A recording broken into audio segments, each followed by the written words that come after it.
Silvia Pinal nunca dependió de la chequera de ningún hombre millonario para brillar. Ella misma acumuló una riqueza aplastante y sólida de 50 millones de dólares. Financió sus propias obras de teatro con su dinero en efectivo y cobraba cheques perpetuos y gigantescos en la televisión. Pero mantener su palacio de roca encendido costaba miles de dólares mensuales y la ambición no tardó en asomarse a su puerta.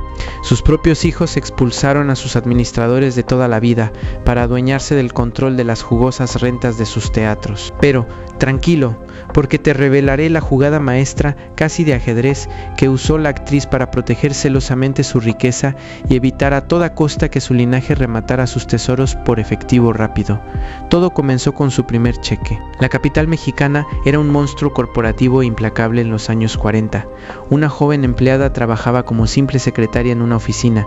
Su sueldo era miserable, apenas le alcanzaba para comer y pagar el pasaje. Pero ella no quería centavos, ella quería millones.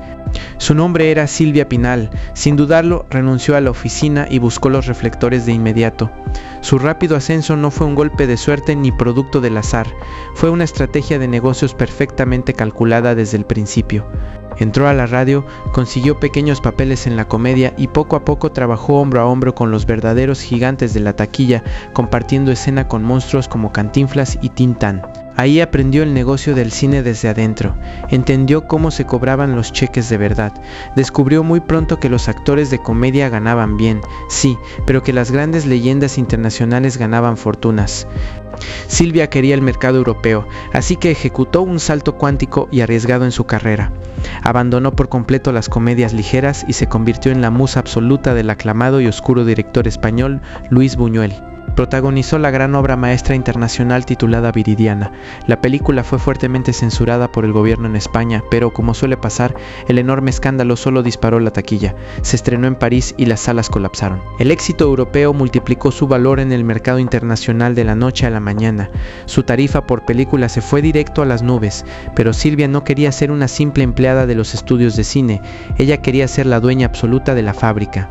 Exigió por contrato altos porcentajes de la taquilla global y se convirtió en una empresaria feroz e implacable. Fundó su propia compañía productora. Compró con su dinero los costosos derechos del exitosísimo musical de Broadway Mame. Financió el montaje completo y monumental de la obra con su propio dinero en efectivo. Pagó los lujosos vestuarios, contrató a los mejores actores del momento y claro, ella se quedó con el 100% de las ganancias netas de la taquilla. El teatro se llenaba a reventar todas las noches de la temporada. Los billetes entraban a raudales a sus cuentas bancarias. Luego, con la misma ambición, conquistó la televisión. Se convirtió en la dueña absoluta, creadora y productora del exitoso programa Mujer, Casos de la Vida Real. Este popular formato se transmitió ininterrumpidamente por más de 2 décadas enteras. Era una verdadera máquina de imprimir dinero las 24 horas. Facturaba contratos millonarios con los patrocinadores más grandes del país.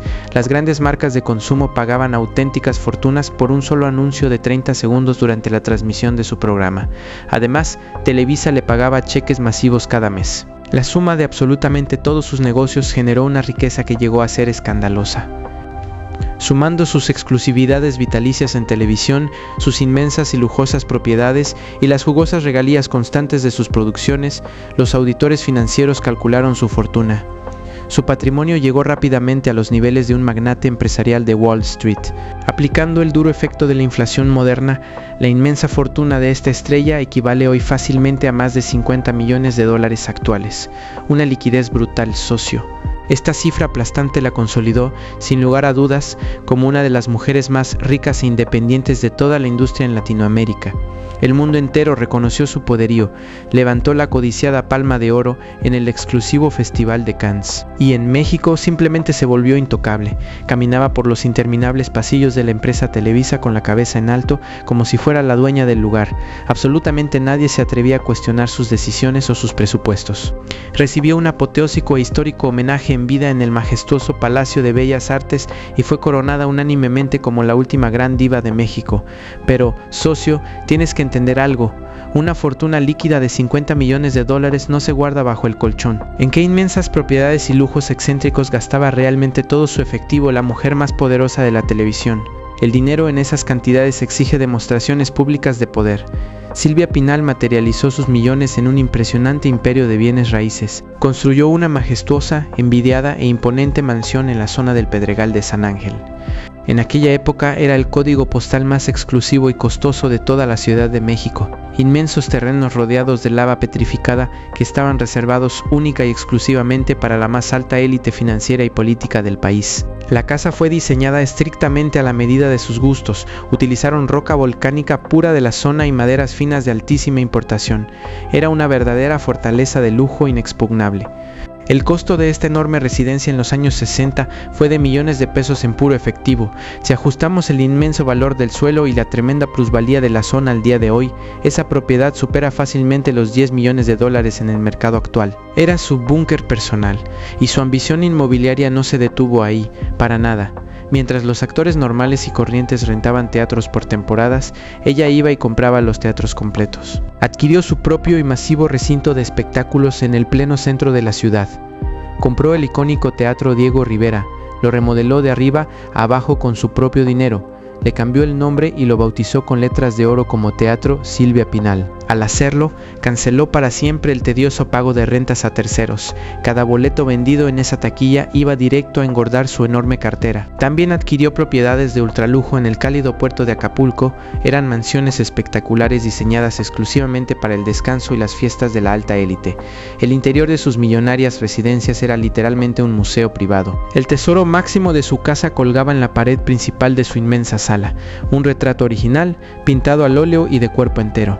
La pintó el legendario e histórico artista mexicano Diego Rivera en el año 1956. Ella posó de pie, imponente, con un muy elegante vestido negro de gala.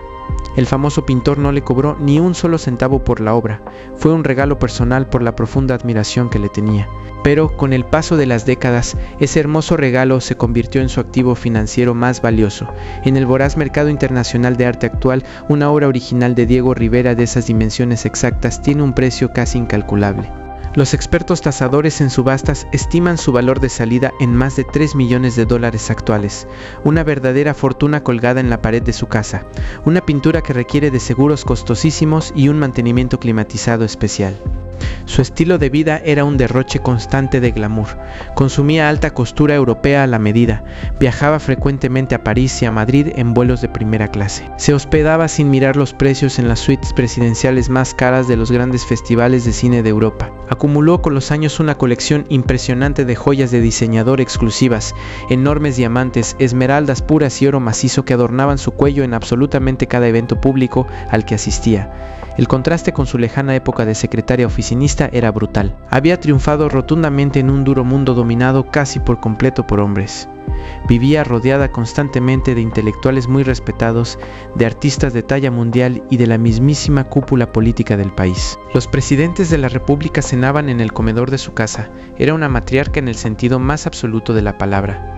No dependía ni un poco del dinero de ningún hombre. Su propia chequera personal era lo suficientemente grande y pesada para poder financiar producciones enteras de cine y teatro de su bolsa. Ella misma era el banco de sus propios proyectos. Pero el dinero, socio, siempre atrae relaciones humanas sumamente complejas. ¿Cuánto le costaron realmente a la diva sus poderosos maridos? ¿Y cómo logró comprar el respaldo mediático de los hombres más ricos e influyentes del país? Sus relaciones íntimas estuvieron siempre marcadas fuertemente por el dinero y por el poder. Sus matrimonios fueron pasionales, sí, pero también estratégicamente brillantes. Encontró un gran respaldo económico inicial en la figura de Gustavo Alatriste. Él no era un simple actor, era un poderoso y acaudalado empresario de la época. Alatriste financió sin pestañear las millonarias películas del director Luis Buñuel. Abrió su chequera de par en par, casi sin límites, para cumplir absolutamente todos los caprichos artísticos y las ambiciones de su talentosa esposa. Gastó cientos de miles de dólares de la época. Traído al presente, Alatriste invirtió millones de dólares actuales solo para que Silvia brillara a nivel mundial y se consolidara. Ese dinero multiplicó exponencialmente el valor de la marca Pinal en Europa y el mundo. Después de eso, llegó a su vida el frenesí del rock and roll. protagonizó un romance sumamente mediático, explosivo y muy tormentoso con el ídolo juvenil, el cantante Enrique Guzmán. Esa famosa unión generó cientos de portadas de revistas y muchísimo dinero en publicidad y taquilla, pero en el fondo le costó carísima la anhelada paz familiar. Y ya sabes cómo es esto, las separaciones de tan alto perfil en el espectáculo siempre exigen pagar a los abogados más costosos y realizar largas y tensas divisiones de bienes. Luego, en un movimiento audaz, saltó de lleno a la política nacional. Se casó con Tulio Hernández y, de inmediato, se convirtió en la primera dama del estado de Tlaxcala. Tuvo acceso directo y sin filtros a los grandes presupuestos gubernamentales. Operó hábilmente desde las más altas esferas del poder estatal y su influencia política en el país creció de manera desproporcionada. Formó una verdadera dinastía. Sus hijos, Silvia, Pasquel, Alejandra, Guzmán y Luis Enrique, crecieron en un entorno irreal, rodeados a diario de sirvientes uniformados, guardaespaldas fuertemente armados y lujos desmedidos. Acostumbrarlos desde la cuna a ese elevadísimo nivel de vida requería de su parte un flujo de efectivo constante, líquido e inagotable. Para proteger todo su inmenso imperio, Silvia sabía que necesitaba conseguir aliados de peso pesado. Construyó cuidadosamente un círculo cero impenetrable a su alrededor. Su alianza financiera, política y mediática más grande de todas fue con el mismísimo Emilio el Tigre Azcárraga, el legendario y temido dueño absoluto de la empresa Televisa. Silvia y el Tigre sellaron en privado un pacto de lealtad absoluta y duradera. El magnate televisivo le garantizó a la diva protección mediática total en todos sus canales y revistas y un blindaje financiero de por vida. Le otorgó un contrato de exclusividad vitalicio sin precedentes. Televisa le depositaba millones de pesos mensuales directos a sus cuentas bancarias personales, trabajara o no trabajara en pantalla. Era un sueldo gigantesco y perpetuo. Hoy en día un contrato corporativo de esa enorme magnitud equivaldría a recibir cientos de miles de dólares anuales como una pensión dorada. Su exclusivo círculo íntimo de amistades también estaba lleno de grandes y respetados intelectuales. Figuras históricas como Diego Rivera y Luis Buñuel elevaban su estatus cultural y la separaban del resto de las actrices. Y ojo, ese prestigio intelectual no era solo ego, se traducía directamente en muchísimas mayores ventas de boletos en la taquilla de sus teatros. Todo en su vida estaba fríamente conectado al dinero. Su aplastante éxito desató rivalidades feroces en el medio. La comparación de su poder con el de la doña María Félix fue eterna e inevitable para la prensa. Ambas mujeres eran leyendas inalcanzables, ambas eran asquerosamente millonarias, pero sus modelos de negocios y de vida eran completamente distintos. Mientras la doña acumulaba en su casa costosas joyas de Cartier, regaladas por sus maridos millonarios, y coleccionaba antigüedades, Silvia Pinal acumulaba cosas productivas, escrituras de teatros, derechos de autor de programas de televisión de larga duración y poder político, real y palpable. María Félix dejó de trabajar en el cine relativamente pronto y vivió plácidamente de sus cuantiosos ahorros y sus millonarios intereses. Silvia Pinal, por el contrario, fue la única gran diva de su generación que simplemente no paró de generar ingresos masivos y trabajar duro en su madurez. Construyó un verdadero conglomerado de medios, generó cientos de empleos directos, dominó con puño de hierro la pantalla chica y nunca, jamás dejó de facturar cheques millonarios. Su imperio financiero de 50 millones de dólares estaba perfectamente blindado en todos los frentes. Pero socio, la edad biológica y el desgaste no perdonan absolutamente a nadie por más millones que tengas en el banco. ¿Qué sucedió realmente cuando el profundo desgaste físico comenzó a apagar lentamente la energía de la gran matriarca y sus ambiciosos herederos descubrieron que las bóvedas secretas repletas de dinero en efectivo y la mítica mansión de 10 millones de dólares estaban ahí, aparentemente listas para ser tomadas? Para entender su carácter recordemos un evento clave, el rescate de la película y el exilio millonario. Silvia Pinal era una mujer de negocios implacable y valiente. No permitía bajo ninguna circunstancia que nadie destruyera sus millonarias inversiones. A principios de los lejanos años 60, como te conté, financió la polémica película Viridiana. Invirtió su propio dinero, su capital en efectivo puro. La compleja filmación se realizó íntegramente en España. En ese momento el país entero estaba bajo el oscuro y estricto control absoluto del dictador Francisco Franco. Las rígidas autoridades de censura del gobierno vieron la película terminada, se escandalizaron profundamente por su contenido religioso y subversivo y ordenaron la destrucción total e inmediata de todos los rollos de cinta original. Básicamente iban a quemar y a hacer polvo todo su dinero invertido. Silvia no entró en pánico ni se puso a llorar. Ejecutó una maniobra maestra y sumamente peligrosa. Tomó en secreto los negativos originales de la cinta, los escondió estratégicamente entre las costuras de su ropa personal, empacó sus maletas a toda velocidad y cruzó la frontera de España arriesgando su propia libertad y enfrentando un posible arresto por parte del régimen. Llegó sana y salva a Francia con los rollos intactos bajo el brazo. Salvó una verdadera joya del cine mundial de las llamas, pero, sobre todo y más importante para ella, protegió su propia e inmensa inversión financiera. Hoy en día, los derechos globales de exhibición de esa única película han generado ganancias estimadas en millones y millones de dólares a lo largo de las décadas. Ella protegió ese capital poniendo en riesgo su propio cuerpo. El tiempo avanzó implacable. Su natural transición en el mundo del espectáculo fue inevitable. Pasó de ser la protagonista joven y deseada de las películas a convertirse en la gran matriarca indiscutible y respetada de toda la industria. Su larguísimo ciclo en la televisión diaria llegó a su fin en la década de los años 2000. Las luces del foro de su icónico programa Mujer, Casos de la Vida Real finalmente se apagaron y dejó de producir contenido masivo para la pantalla. Las últimas participaciones especiales y cameos que hizo frente a las cámaras fueron cada vez más esporádicos y cansados. En ese preciso y crucial momento, el flujo constante de dinero activo se detuvo por completo. Su pesada cartera dejó de recibir billetes frescos por pura actuación diaria.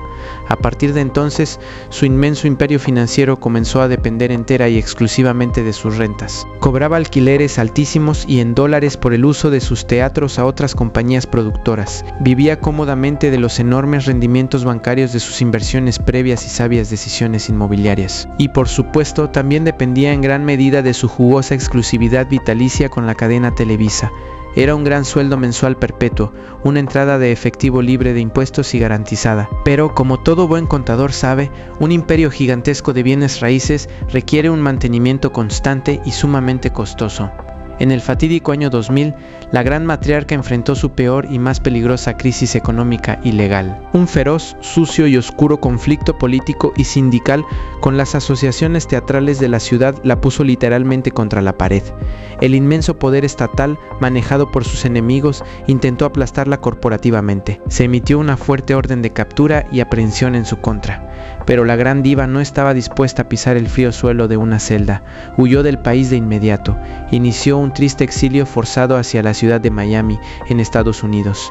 Dejó atrás de golpe sus lujosas mansiones, sus queridas oficinas y sus productivos negocios. Esta rápida huida representó para sus arcas una fuga de capital verdaderamente masiva y dolorosa. Tuvo que desembolsar incontables millones de pesos en efectivo de la noche a la mañana. Pagó honorarios estratosféricos y por adelantado a los mejores y más caros equipos de abogados de defensa penal del país. Cubrió fianzas altísimas en los juzgados. Además, tuvo que seguir manteniendo su lujoso e innegociable nivel de vida en el extranjero, alquilar propiedades de superlujo en las mejores zonas de Miami y pagar absolutamente todo en dólares puros, lo que devoró velozmente sus reservas líquidas. Calculando el golpe y la inflación a números de hoy, esta grave crisis política le costó el equivalente a más de 5 millones de dólares actuales. 5 millones, socio. Todo este dinero en efectivo se esfumó en el aire mientras ella estaba paralizada en otro país. No podía generar ingresos ni trabajar dentro de México porque estaba prófuga, estaba legalmente atrapada. Esta tremenda vulnerabilidad la obligó a cometer un error corporativo y administrativo gravísimo. Ante la lejanía, tuvo que ceder el control absoluto de sus cuentas bancarias en México. Entregó las valiosas llaves de su inmensa chequera a terceros de confianza para que administraran y operaran sus negocios y teatros a la distancia. Abrió de par en par la pesada puerta de su bóveda de seguridad a personas ajenas a su sangre directa. Y como dice el viejo y sabio refrán, cuando el dueño de los millones no vigila el cajón, el saqueo silencioso comienza. ¿Cuánto dinero en efectivo desapareció realmente en las sombras mientras la dueña del imperio observaba todo, con impotencia, desde su forzado exilio internacional en Miami? Los números exactos quizás nunca se sepan. El desgaste físico provocado por la avanzada edad es el único enemigo verdaderamente invencible que el dinero, por mucho que sea, no puede derrotar en un tribunal. El inminente retiro de la vida pública de la gran diva se hizo realidad por cuestiones orgánicas. Su cuerpo cansado le exigió un largo descanso. Se refugió de manera permanente en el lujoso interior de su colosal mansión de piedra volcánica en el Pedregal.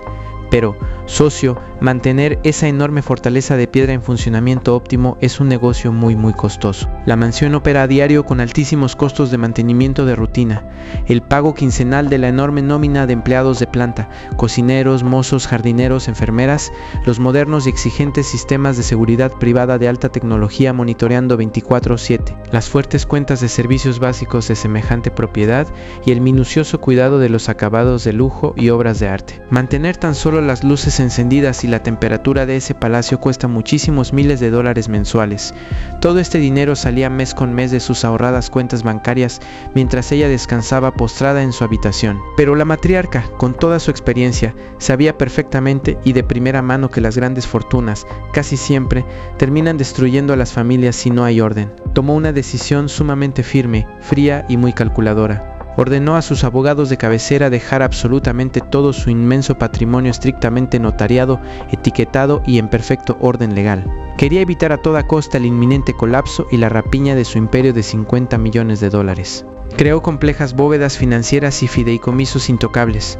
Blindó legalmente todos sus bienes raíces para que absolutamente nadie de su familia o entorno pudiera venderlos, fraccionarlos o rematarlos sin una autorización estricta, colegiada y documentada. Su mayor y más latente preocupación era, por supuesto, el icónico cuadro original de Diego Rivera.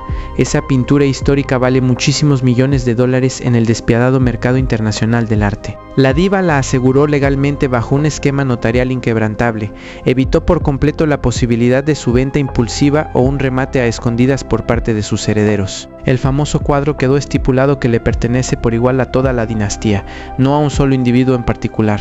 Nadie, ningún hijo o nieto, puede simplemente descolgarlo una noche de la pared de la sala para subastarlo y obtener efectivo rápido para sus vicios o deudas. Para calmar las aguas de la prensa y mandar un mensaje claro a los buitres, realizó declaraciones públicas contundentes. Anunció tranquilamente ante las cámaras de televisión que su inmensa fortuna ya estaba repartida y asignada en vida. Entregó paulatinamente el control del patrimonio para evitar a toda costa que su propia sangre iniciara una asquerosa carnicería pública en los juzgados civiles después de su último telón. La división oficial de la inmensa dinastía Pinal quedó firmemente establecida en los papeles. Los herederos principales y mayoritarios son, lógicamente, sus hijos, Silvia Pasquel, Alejandra Guzmán y Luis Enrique Guzmán, además de incluir en el fideicomiso a sus queridas nietas. Pero la entrega en vida de semejante nivel de riqueza desató inmediatamente una oscura y silenciosa guerra de poder interna en la familia. Los hijos, empoderados, no querían tratar con intermediarios ni contadores. Comenzaron a desplazar de manera sumamente agresiva a los antiguos y leales administradores de la actriz. Exigieron el control total, absoluto y sin filtros de todas las cuentas bancarias de la corporación. Tomaron a la fuerza las riendas administrativas de los teatros. Esos inmensos recintos generan inmensas y jugosas cantidades de dinero semanal en puro efectivo, por concepto de rentas de espacios y taquillas a productores teatrales externos. Los hijos reclamaron enérgicamente esas llaves. Expulsaron, a veces de mala manera, a quienes habían manejado y multiplicado el dinero de su madre con lealtad durante décadas. Querían tener el control del 100% del imperio corporativo muchísimo antes del adiós definitivo de la diva. Asumieron con gusto el mando de la enorme facturación, pero el poder absoluto, y más cuando viene acompañado de millones fáciles, corrompe rápidamente la mente. Con las rígidas barreras y controles de los antiguos administradores completamente derribadas por los hijos, la gigantesca mansión de El Pedregal se convirtió en un frío campo de batalla silencioso. Qué oscuros y vergonzosos robos comenzaron a ocurrir sigilosamente dentro de los altos muros de piedra de la casa, justo cuando la seguridad externa e independiente fue eliminada por decisión de la propia familia. Los oscuros secretos, envidias y pleitos del antes hermético núcleo familiar estallaron sin piedad en las portadas de todas las revistas amarillistas del país. Los escándalos recientes sacudieron fuertemente los cimientos de la histórica dinastía. Las nuevas auditorías internas revelaron dolorosos faltantes de dinero. Surgieron graves y alarmantes acusaciones públicas de presuntos e imperdonables saqueos de invaluables obras de arte dentro de la residencia principal. Cuadros costosos de grandes firmas desaparecieron misteriosa e inexplicablemente de las paredes de los pasillos largos. Pero el evento mediático más escandaloso, confuso y comentado fue el supuesto gran robo a su caja fuerte privada dentro de la mansión. Se reportó a la policía que un audaz grupo de estafadores profesionales logró ingresar al domicilio de altísima seguridad.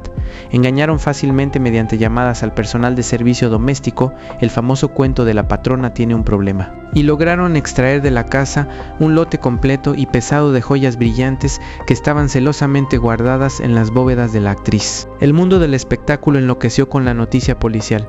Se hablaba en los noticieros de millones y millones de dólares en diamantes puros perdidos para siempre. Pero la verdadera historia detrás del robo fue una brillante jugada maestra de la longeva diva. Los ladrones, en efecto, abrieron las pesadas cajas y se llevaron las piezas brillantes en bolsas, pero se llevaron a su escondite una sorpresa inmensamente humillante al intentar empeñarlas o venderlas. Resultó que las joyas robadas eran simples y baratas réplicas de bisutería de muy alta calidad visual. La verdadera e invaluable colección de oro macizo y piedras preciosas históricas estaba asegurada y escondida en otro lugar institucional totalmente inalcanzable para la delincuencia común. Silvia, con su colmillo retorcido de años, había anticipado mentalmente el posible saqueo de su casa y logró engañar magistralmente a los ladrones dentro de su propia fortaleza. Sin embargo, a pesar de la victoria económica al no perder las joyas reales, el audaz intento de robo dejó una verdad flotando en el aire sumamente perturbadora y dolorosa para la matriarca. Alguien desde muy adentro de la casa proporcionó la información clave a los delincuentes. Alguien, perteneciente a su círculo íntimo y de supuesta confianza, conocía a la perfección los horarios, los filtros y los movimientos de seguridad de la mansión para orquestar la llamada falsa. La paranoia creció y los conflictos internos y desconfianzas entre los hermanos se multiplicaron. Los cambios constantes, abruptos e irresponsables de los administradores encargados de sus teatros generaron un caos contable y fuertes demandas legales cruzadas por incumplimientos de contratos con productores externos. La guerra civil familiar se libraba en silencio en los fríos pasillos de mármol de El Pedregal. Pero a pesar de todos los feroces ataques internos, los robos menores y las disputas de sangre, la inmensa rentabilidad póstuma del imperio está totalmente asegurada. La sabia matriarca preparó el oscuro futuro de su familia con una visión corporativa perfecta e inquebrantable. Su icónica y legendaria imagen sigue facturando a diario en la televisión comercial. Sus inmensos e históricos teatros son alquilados a su tope de capacidad por fuertes sumas de dinero en efectivo mensual. Los lucrativos derechos de transmisión de sus decenas de exitosas películas clásicas generan unas regalías constantes y muy jugosas en todos los continentes de habla hispana. La exitosa creación de su reciente bioserie televisiva autorizada inyectó muchísimo capital fresco y masivo a sus cuentas bancarias. Todo este gran y diversificado conglomerado asegura la existencia de una verdadera máquina de hacer dinero operando en piloto automático, sin que ella tenga que mover un solo dedo. El Imperio Pinal seguirá facturando tranquilamente millones de dólares para mantener a la dinastía en la opulencia durante las próximas décadas sin ninguna necesidad de que ella esté presente en la tierra. La conclusión de la vida financiera de la gran matriarca es simplemente imponente y digna de estudio. Silvia Pinal construyó a base de talento y colmillo el imperio económico y cultural más gigantesco y sólido para una mujer sola en toda la historia del espectáculo en México. Se impuso con autoridad y gracia en una industria salvaje dominada casi al 100% por el machismo asfixiante de la época. No permitió bajo ninguna circunstancia que sus exmaridos la dejaran en la ruina tras los divorcios. Ella fue y siempre ha sido su propio banco. Acumuló magistralmente 50 millones de dólares en bienes tangibles y seguros. Sin embargo, socio, la gran, oscura y triste interrogante final sigue totalmente abierta y latente en el ambiente. Su inmensa y envidiable fortuna, amasada con tantísimo sudor, esfuerzo y lágrimas a lo largo de 80 años de trabajo, está hoy bajo asedio interno. ¿Será este inmenso y profundo océano de millones de dólares capaz de mantener unida a su familia tras su partida? ¿O será, por el contrario, su último y blindado documento notarial firmado, el detonante nuclear y legal que fracture a la dinastía Pinal en 1000 pedazos para siempre dentro de los fríos tribunales? Silvia Pinal construyó una máquina corporativa perfecta y blindada que seguirá produciendo millones de billetes durante muchísimas décadas más, pase lo que pase. Pero, tristemente, el caso de Mauricio Garcés, del que ya te platicaba, es el reverso más oscuro y trágico de esa misma moneda del espectáculo. El talentoso actor mejor pagado y cotizado de todo el continente despilfarró su inmensa y envidiable liquidez en una veloz, solitaria y dolorosa carrera directo hacia la más humillante pobreza. Su oscuro e incontrolable vicio por las apuestas en las carreras de caballos devoró por completo sus pesados cheques en blanco, muchísimo antes de que él siquiera pudiera ir a cobrarlos a la ventanilla del banco. En nuestro próximo café te revelaré con detalles quiénes fueron los desdichados que se quedaron con las inmensas, impagables deudas y la triste herencia completamente vacía de Mauricio Garcés. Esa es otra historia brutal, socio.